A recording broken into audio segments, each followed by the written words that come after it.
Allah Subhanahu wa ta'ala berfirman, wa'adzin fin nasi bil hajj ya'tuka rijalan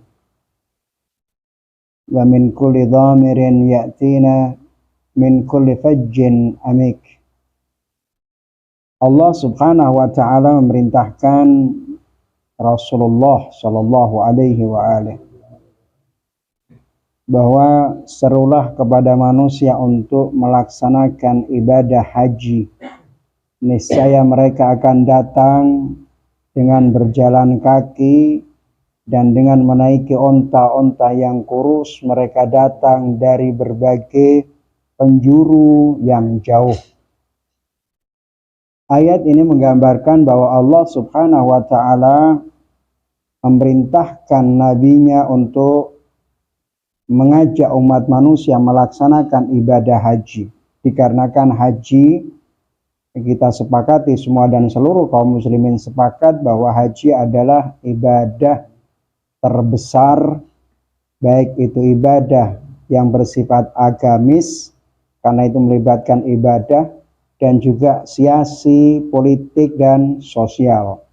Jadi ibadah haji itu adalah ibadah yang amat besar, baik dilihat dari sisi agama, politik maupun sosial.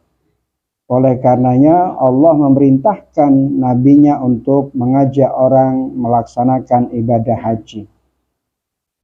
Orang yang melakukan haji itu atau umroh adalah orang yang diangkat atau dipilih oleh Allah Subhanahu wa ta'ala untuk menjadi tamunya sebagai delegasinya.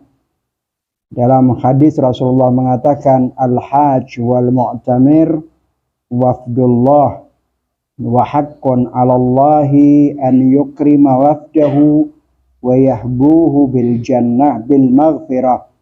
Orang yang pergi haji atau orang yang melakukan umroh itu adalah delegasinya Allah Subhanahu wa ta'ala, utusannya Allah, orang-orang yang dipilih oleh Allah Subhanahu wa ta'ala.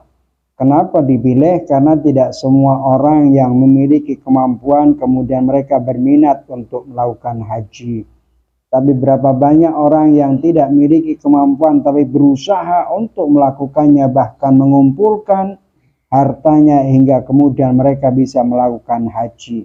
Nah, ini artinya orang-orang yang dibuka hatinya oleh Allah Subhanahu wa ta'ala untuk kemudian bisa melakukan haji atau umrah.